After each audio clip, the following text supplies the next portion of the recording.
Welcome to the show. 2 days in a row, I'm here, Luke. I 2 days in a know. row. I love it. I love it. I'm Mark. I got Luke with me. I'm always the better half. Today, great show. Grizzlies Warriors preview. Another 10-day signing in March Madness. It's going to be fun, man. How's your day going so far? It's a beautiful spring day. Yeah, I'm not gonna work has been work, but I'm work from home, so I've been going out and shooting some hoops when I can. So and it's beautiful. It's nice. I'll take it. Yeah, I just came in from outside. I took my lunch from the veranda, as my kids call it, whenever we eat outside. It's a little joke we made like a long time ago. So I love that. the kids went outside, they say they want to take their lunch on the veranda or their meal on the veranda. So that's so cute. That's so dumb. I'm aware that's just a King family thing that we say, but that's what I did. Took my lunch on the veranda. It was beautiful. Beautiful spring day here in Memphis. So yeah, I'm excited. What I'm not excited about is staying up until 1:00 tonight. I'm old, and I can't do that shit. I'm old. So yeah, I'm old, and I did this thing the other day where I was like, I'm gonna sign up to write about all these games afterwards, and so I'm like, I don't know why. I was like, you know what, this seems like a good idea. I can handle it, and I'm tired but 9, and then it's just like, all right, cup of coffee, and then let's just go. At least it'll allow me to get my nightly Fortnite in. Duos with my wife. Fortnite play from 7 to 10, 8 to 10 after the kids have gone to bed. And then we'll watch the Grizzlies. May even just put the Grizzlies on as I play because I'm not sure it's going to be anything too interesting. I don't know. What do you? I guess at this point, what are you looking for in these games? What do you watch for? The main thing, I guess, that I'm going to look for tonight. I'm not even going to look for a win. I just want to see how Gigi continues to play with Jaren and with Dez. Yeah. I know he jumped from like 12 points per game to 20 points per game it's just a 2-game sample size, but since Dez has been back, like that's what his points per game average has hopped up to. And that's, I would like to see that continue. I mean, who knows? I mean, God knows who's playing tonight for us. It's probably musical chairs again, but yeah. And you got to remember the Warriors are still playing. Like this game matters to them more so than us in every way. In every way. Yeah. I will be. And I think it's interesting for me to watch, how those guys, speaking of who's playing, Asante Aldama's questionable, so he'll probably play. Vince Williams Jr. is doubtful. So he probably will unlikely play. Unlikely. He'll probably be without Vince Williams. Luke Kennard has already been ruled out.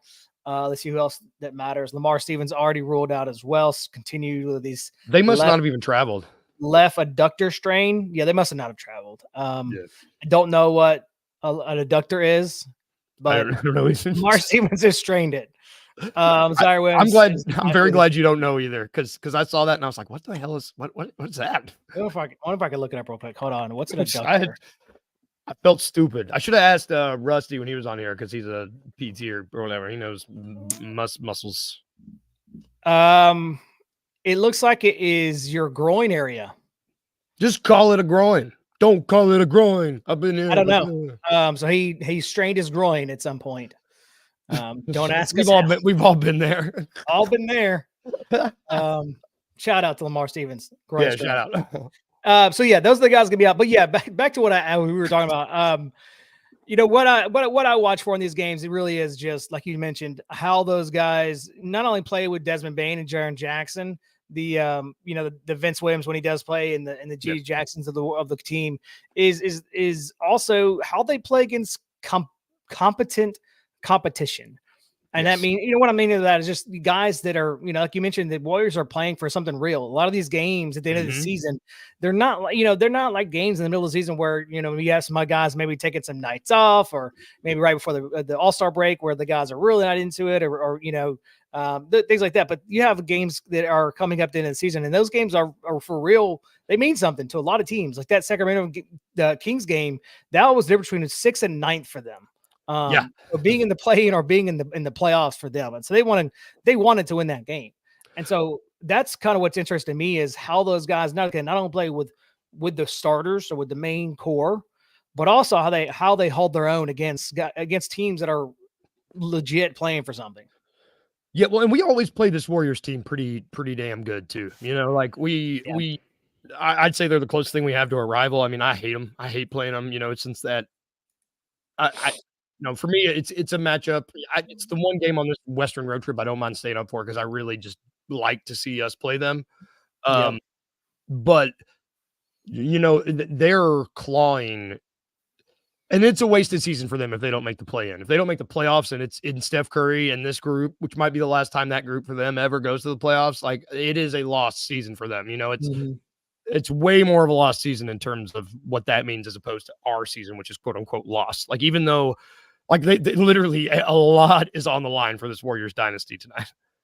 And they're up and down this year. You know, they're sitting right now, like you mentioned, in 10th in the play-in, barely in the play-in at 35 Yep. and 32. So, I mean, this team is just barely hanging on.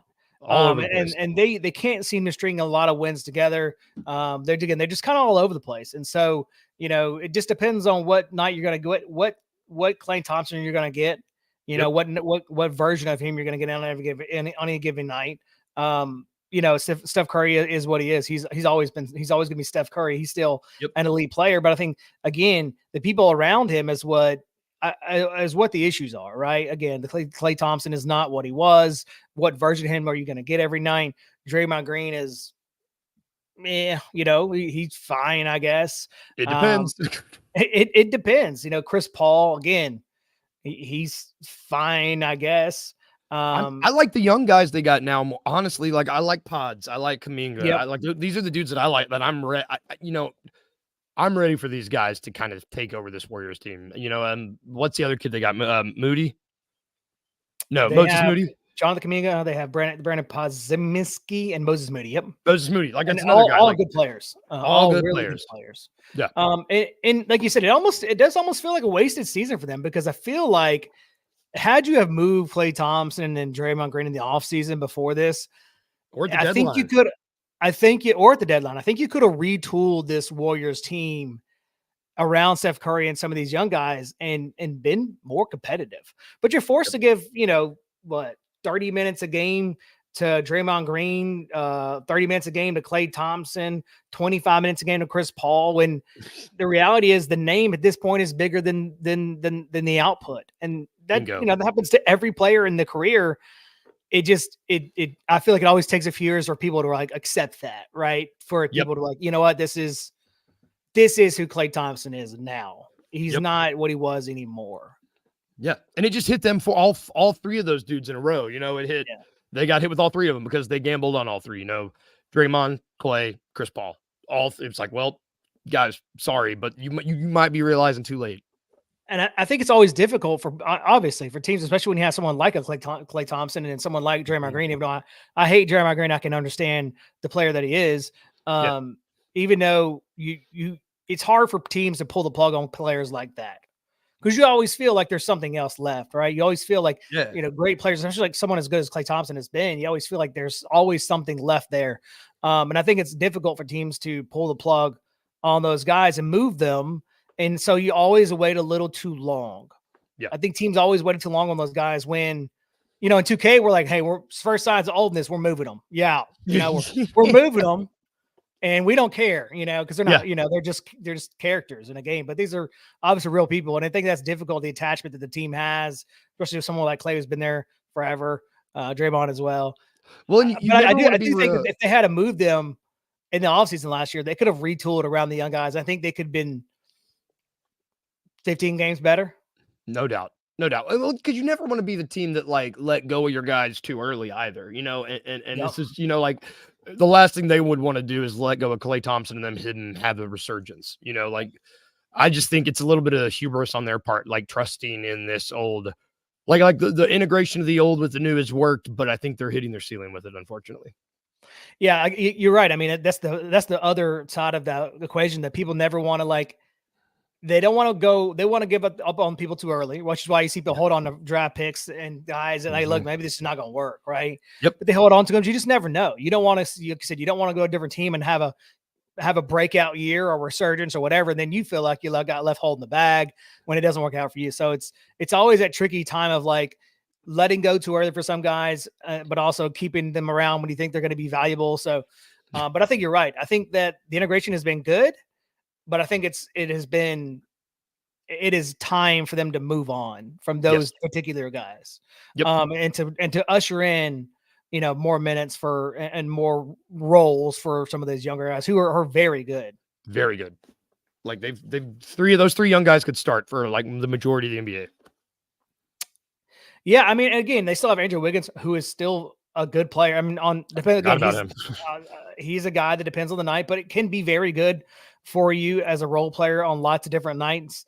They have Dario Saric, who's 29, still not an old guy, and can shoot the ball when he's open. They got little pieces here and there that are solid role players. Them so the Grizzlies are going to be with 8 players again tonight, maybe 9. And there's no reason they can't win this game. I mean, if they play, what worries me about the Grizzlies is the amount of output they extended just a few nights ago. Yes. In that OT game, they might be tired, and you don't want to run Dez into the ground. He's playing lights out, but it's like you want him to get reps, but you don't want him to run out of gas. You just can't. You can't risk him re-aggravating that injury. Like it's like that car you take out and you drive through town to make sure the gas still works, the old one. Like you got to make sure, like the pristine car that your grandfather has. That like my papa had a car that he used to drive across town once and back, like once a week to make sure that it was still really nice and people could see it. You don't want to if we play Dez 40 minutes again tonight, that could be bad. Yeah, I mean, you had 4 guys play 40 minutes. I think maybe had 5 guys play essentially 40 minutes. They showed up as 39 something in the box score, but essentially 40 minutes. You're right. Gigi played 44. Contra played 43, or Arabia played 40 something. Yeah, 40. I mean, all these guys, and you still only have 8 players available. I mean, again, they had 8 players available last game against the Kings. They only played really 6. So that's my question tonight is like you mentioned, how much do you push on Bane? How much do you push on Jaren, even though he's played a full season? Again, this season is over. So there's a certain point of you want to play him and you want to get a reps, but like you said, you don't want to just run him into the ground either. So I'll be curious to see what they do there. And they did sign another 10-day, which will probably get run tonight because of the limited amount of people available. But we'll talk about the next segment. But yeah, I mean, that's my biggest concern tonight. I think they have, if they play like they played against the Kings, they have a lot of guys that can match. Again, depending on what Klay Thompson get, they got a lot of guys that can match up with their guys. And I think that Jaren can dominate this game. Jonathan Kuminga will not be able to handle Jaren Jackson, and so I think they got a lot of edges in a lot of different places. My biggest concern is how far can they push again tonight? Will they be able to finish? They've been unable to in these games because they're pushed to their limits, unfortunately, because of the amount of men they got, because of the injuries they've sustained. It's like they just can't close them out because they got pushed as far as they could. And they got another game on Friday. Got another game on Monday. They're not games. We don't have a lot of games that are spaced out that right now. So I can see it going either two ways. I can see them going out and playing hard and possibly winning this game, but I can also see them going out and just and laying a dud in the first quarter and this being over by halftime. Yeah, it'd be a goose egg out of the gate. I would, if we're going to lose, I would prefer to be over by halftime so I can go to sleep. I'm just if all things are the same, I would like to go to sleep early. Yeah, I don't want to stay up late if we're going to lose. Although I'm a sucker for basketball, so I'll probably stay up anyway because I don't. Yeah, I'm a whore for the Grizzlies basketball, so I'll probably just stay up no matter what. Oh yeah, screw it. Yeah, I'm the masochist in you. I'm just gonna take the pain no matter what. So you're let's see what Jarreau has in him. Yeah. Anyway, let's take a quick break. We'll be right back. We're gonna talk about the Grizzlies signing of another 10-day coming up next. Not just the level of individual talent that he plays with, but it's also the level of his mind. We haven't gotten cross-court open shot this year. Right. We haven't seen that pass a lot. Number one, you got to respect him going to the basket. There's a roller. I got to watch the roller. He has the mind to be able to say, I see all of that, but now I see this guy over here. I'm going to get him this open shot. How shifty he is to always be going forward. It's usually side to side. Yeah. His dribble moves are side to side, but going forward. Right. Which is very hard to defend. I just want to get you, as many times can I get you to do this? But for him, it's not here. It is here, which is with are his moves to get down the floor. It's awkward for a defender to try to catch a cadence. You dribble. So now what I do is, now when you go put that ball down, I'm going for it. But with him, it's hard for my cadence. But what's my cadence for you? I don't know what it is. Tune in to the Anthony Sane Show Wednesdays and Fridays at 12 p.m. weekly on the Bluff City Media YouTube channel.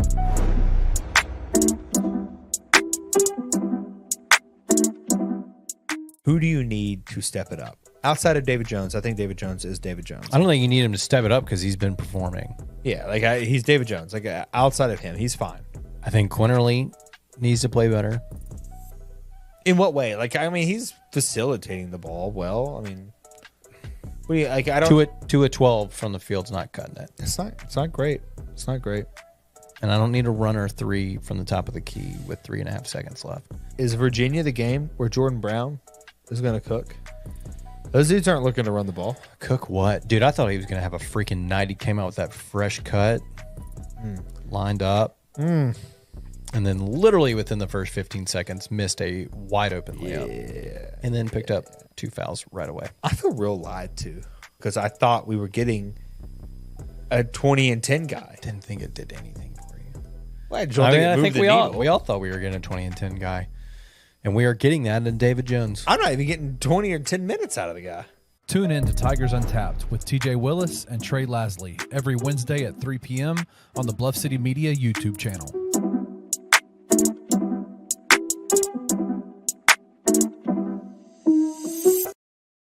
Welcome back to the Daily Grind right here on Bluff City Media, where we do Grizzlies talk every single day at 1 o'clock. Luke and I are here with you talking about the Grizzlies. We'll be here for the rest of the season. We'll be here till the summer.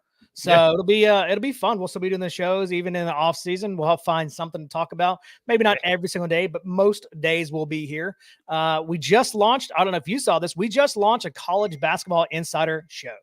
It is awesome, by the way. So if you like basketball information, this is Memphis centric, but there is a lot of information about all things college basketball across the country. So if you are a basketball fan of college origin, go check it out. It's for our insiders only. So it's $5 a month to become an insider for Bluff City Media. It's bluffcitymedia.co/join. You can become a member, get that show as well as all the other content we have, as well as our Discord, and join that and hang out and chalk it up with me, Luke, Anthony Sane, all the talent we have here. Not that anyone cares to talk to us, but we'll be there if you want. If you want to talk, if you want to say something to us or how bad the show is or anything like that, we'll be there. So go check it out. It's a big show. It just launched. Today is the first episode, so they'll be doing that weekly throughout the whole off season going into next season. So it's a great show. Go check it out and go join. Also, go subscribe to the YouTube channel. Yeah, it's easy. Pause this, go subscribe, help us out tremendously. So let's get back to the show. The Grizzlies signed another 10-day. And Luke, I'll let you announce who they signed. Actually, you go for it. All right. So today, in names that I'm going to butcher, Mauzina Pereira. No, wait. That's actually not that bad. Mauzina Pereira. Pereira. I don't know. Is it French or is it Spanish? Yeah. Well, he played. He played in Sao Paulo in the Brazilian NBB. So there's a pronunciation. It is on the report. There's a pronunciation from the Grizzlies PR. Shout out Ross and that team. Mauzina Pereira. Mauzina. We'll get there for the 10 days. Yeah, we got 10 days. We got 10 days to get it right. So shockingly, they also re-signed Dejan Giroux, the guy that has been with the team the last 10 days. They re-signed him as well. So he'll be here for another 10 days. Those are both hardship waiver signings. Okay, I'm losing track of them. So Jemison, Goodwin, and Pippen Jr. are on 2 ways. Hurts, 10 days, second 10 day is up. He's back with the hustle. Yes, he is back with the hustle. Is there somebody I'm forgetting that we signed a 10-day to? There is. Wenyen Gabriel is still with the team. Yes, he is. He is currently with the team. And that's it. right? Those are the two. Those are the 3 10 days. Okay. Scottie Pippen Jr., Goodwin, and Trey Jefferson are 2-way contracts. Okay. And then we've got Giroux. Actually, I think Woody Pereira. Gabriel is gone too. I think he's It's his up now? I think he's up too. Again, I can't keep track of them. There's too many. There's been so many. This is the 30th guy, I think. Do you remember Shaquille Harrison? He was on this team for a 10-day at one point. Like we've had, I think, 30 dudes. 30. And we've had, I think Chris Harrington pointed this out either on Jeff Calkins' show or on Twitter. I think they have like 47, something like 47 or 48 different starting lineups. If you guys know, please correct me in the comments. It's something crazy. It is wild how many starting lineups they've had and how many people they've come to this team. It really is crazy. About Malzino, I don't know anything about him. I've never even heard of the guy. I don't watch a lot of wherever he was playing before, Sao Paulo. I don't watch a lot of that basketball. You watch the Brazilian league? We'll all find out together how good he is as a player because he will probably play tonight, is my assumption, because the Grizzlies have not a whole lot of guys. So I think he's got 4 triple doubles. He's got 4 triple doubles in the G League, which is cool. He said he had 11 double doubles and 4 triple doubles. His G League showcase, he appeared in 40 appearances in the G League and regular season, 19 starts, 10.8 points, 8.7 rebounds, 1.4 steals, 1.2 blocks, 24 minutes while shooting 62% from the field. He is 23, and you said 14 double doubles in the G 14 League. Double doubles. Yeah. Oh, I was Giroux. You're right. Sounds like he's a big who can rebound the ball, which is something they need desperately. Gimme. I'll take that any day I can get. So again, we'll find out together tonight how good he is, because we'll probably see him likely just because of the amount of people they don't have and the amount of minutes they did play. So yeah. Anyway, let's take a break. We'll get back with our last segment of the show. We'll talk a little March Madness. March Madness Here today and see how our brackets will or won't be busted very soon. I'm just big on being able to vocalize what someone's role is. I always thought my best coaches were the people that let me know exactly what you expect from me. Now, I might not like it. Yeah. You know what I'm saying? Right. But if you come to me man to man to say, this is how we think we're gonna play you, bang, bang, bang. And hopefully everybody understand. I'm not saying that this has not been done with this team. Mm-hmm. I'm just saying from my experience, we all have egos when we get to this game. Right. All of us. To the last person on the bench, you got an ego. But all of us can't be the man. Yeah. You got to be able to say, okay, he's the man, but what do I do and what can I do to help us be good? And if it's vocalized to you, then you know exactly and if I'm out there doing it and now I'm not getting the result from you, now we got to sit down and have another conversation. Mm-hmm. But as long as it is told to you, this is what we expect from you, this is how we want you to play, then I feel like, again, keeping this logo. Right. You know what I'm saying? Right. Tune in to The Anthony Sane Show, Wednesdays and Fridays at 12 p.m. weekly on the Bluff City Media YouTube channel.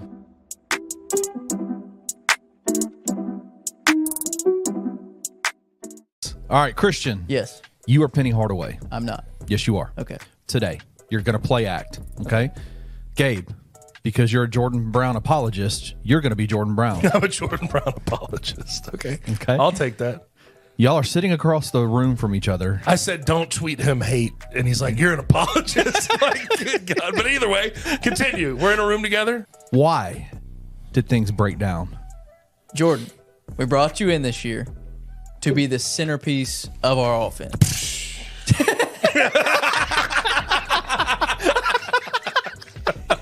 You came in out of shape. Let's call it what it is. Call a spade a spade. We play fast. Told you this when we were recruiting you. We play fast. One of the fastest paces in the country. You have to be able to get up and down the floor. You have failed at that. Oh, well, I'm leaving. So it's fine. Cool. Tune in to On the Bluff with Christian Fowler and Gabe Kuhn every Tuesday at 12 p.m. on the Bluff City Media YouTube channel.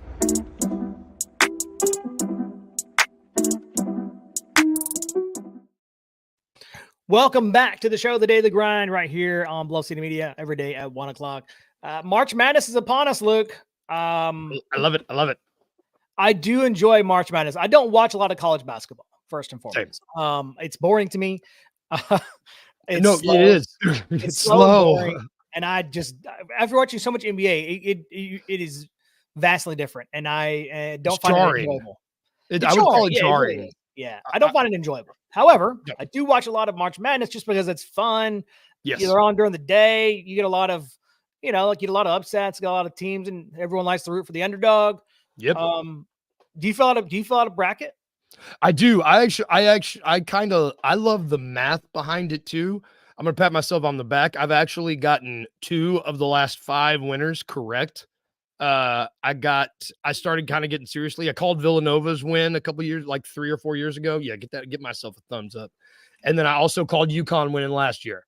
So I like to get, and I got a group of friends, the same people that I'm in like a fantasy football league with, and there's like 10 of us, and we all kind of fill out a bracket, and we've been doing it for like 5-6 years. I love it. I love it. And I like to say that I consider myself good-ish at filling them out, but I don't know. Yeah, I'm like, it just depends, I'm with you. I'm a kind of a data-driven guy. I picked some of the same numbers all the time. I don't know. I don't watch. That's from. I also don't watch a lot of. I don't watch a lot of college basketball to periods. I don't really have a good insight of like who to pick. Right. I have a similar idea because I know the top 25 is like I'll look that kind of stuff up before I fill one out. But like I probably only fill out a bracket just so I don't feel left out when everybody's talking about the bracket in their friend groups. I don't be like, well, I don't know what you're talking about, guys. Right. But here's who I got. Yeah, I mean, I don't know. It's fun. I don't really care about the idea of like not getting the bracket right. I used to be a big fan of that, but in my old age I care way less about that just because it's like whatever. I mean, it's fine. And almost every year my wife beats me anyway, and she literally you're just I out. think she picks on cool names, mascot colors. I don't know, whatever. She just writes names down and she'll like, do it like 10 minutes. I'm here like for a full day. I'm like researching. I'm like, I'm gonna figure it out. You got a whiteboard. It's like Charlie Day. Yeah. Now it's much less research. It's more what I just gut and instinct at this point. Cause like, whatever you get it. Great. Whatever. If you don't, that's cool too. I'm not going to win the All-State Challenge. I get that. I know that. Yeah, it's a bummer that Memphis is not there. That's obviously makes it a lot more appealing to watch the games. Makes it a little easier to, to have a little watch party. But, I don't know. I think that sucks for them. Maybe they'll get it next year. Go get them. Maybe. I don't know. Who do you have winning? I'm not done yet. I don't know who I'm going to pick. I got UNC. I mean, like Houston's a good pick. They pooped the bed in their championship game though. Like I know, but like they're real good. They are real good. It's a good pick, but it scares me when you see them like on a big stage like that just really choke, because there's always the teams that choke. Yeah, that's who I had. That's what I put. I put Houston, and then I erased it. They're good, man. They're a good team. But the more I think about it, I think I don't know, man. They're real good at basketball, and they're real good at basketball. They have been so much better than, like, not even close. And so I was kind of pick towards down, but I don't know. Before their championship game, I was considering them, but after that, I got spooked. I was like, "Whoa, no, hey. So watch them win. They'll probably win now." Yeah. Cool. All right, man. Well, it's a great show today. I hope you guys enjoyed it. We'll be back tomorrow with a recap of the Grizzlies Warriors game.